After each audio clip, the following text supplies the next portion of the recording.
In this video, we will start a 5-part series on porting and flow testing Edelbrock's new Pontiac Performer D-port cylinder heads. We will be using part number 61579 for our testing. We will also be using the best flow program I have ever seen on Earth, David Vizard's IOP flow program. But before we start, we must gather some information. First, we must disassemble the cylinder heads to measure the intake and exhaust runner volume, the valve throat size, the combustion chamber volume, and the minimum cross-sectional area. And with these numbers, the IOP flow program can help us to maximize our efforts. Here we are checking the intake runner volume. Edelbrock states 204 cc's. We will be using a 100 cc burette. We'll have to fill it twice and we will get the volume. It looks like we are at exactly 204 cc's. The combustion chambers are 89.2 cc's.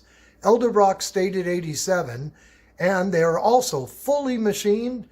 The unshrouding on the intake valve is excellent. The spark plug placement is excellent for swirl. Next, we're going to find the minimum cross-sectional area, which means the smallest part of the port that the air has to pass by. In this port, it turns out to be right here at the pushrod constriction. So we're going to use telescoping gauges. We're going to measure from the floor to the roof. Take that number. We're going to measure wall to wall from the tip of the radius on that turn to get the exact smallest place. Now we're going to take these two numbers, multiply them together, and you're going to get the minimum cross-sectional area. On this cylinder head, it is 2.16. And now the intake valve throat diameter. When this number is right, the port velocity goes up. The industry standard is 90 to 93% of the intake valve. In this case, the intake valve is 2 inches, 110 thousandths. Times that, multiply that times 90% is 189.9. The stock throat on these Edelbrock heads measures, I have here a 1900 valve, and it touches the walls all the way to there. So we're going to call this throat diameter 1900. Edelbrock got it perfect. The number I wanted was 189.9. Last but not least is the intake runner length. The IOP flow program wants us to measure the length of the floor and the length of the roof. And you measure from the valve seat to the end of the port. I use these little pieces of wire. I stick them in. I hold them right on the valve seat, get them to conform to the port, snip them off, straighten them out, and then measure them. On the long side, we got 6-inch, 209 thousandths. On the short side, 3 inches, 920 thousandths. These numbers are now entered into the IOP flow program, and we are ready to flow test our first intake port.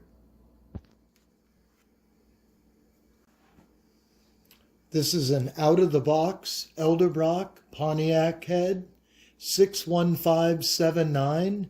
The first flow test to get our base number is an as-cast head. The intake runner is 204 cc's. The smallest cross-sectional area is 2.16, which is the push rod constriction. And this is the first flow test to get our base number. We're going to flow in 50,000 increments from 50,000 to 700 lift.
here are the numbers. The numbers don't lie. This is a really good head. Totally stock with little burrs and everything. And it looks like it flowed really well to 700 lift. It got 282 at 700. At 500, it is 258, which is very respectable. Low lift numbers look good. Okay, all the numbers have been entered. If you look here, everything that it's in red are numbers and measurements that had to be entered that we took earlier. After you enter all these numbers, you hit this calculate button right here, and boom, everything else is calculated for you. This is an excellent program, and I'm going to show you why right now. So here, we're going to compare a flow test, and we're going to put it onto a graph, the flow test we just did, so you can see it, and there it is. So the blue line is the intake, the red line is the exhaust, which I did earlier but not on this video.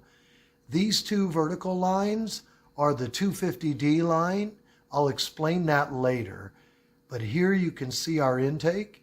Looks really good, topping out at 282 at 700 lift. Now, the great thing of this program is that's one graph. That's your basic flow test at 28 inches.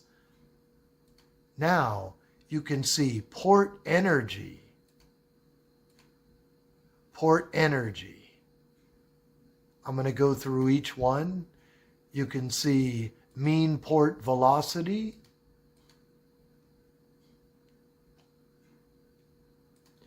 You can see port energy.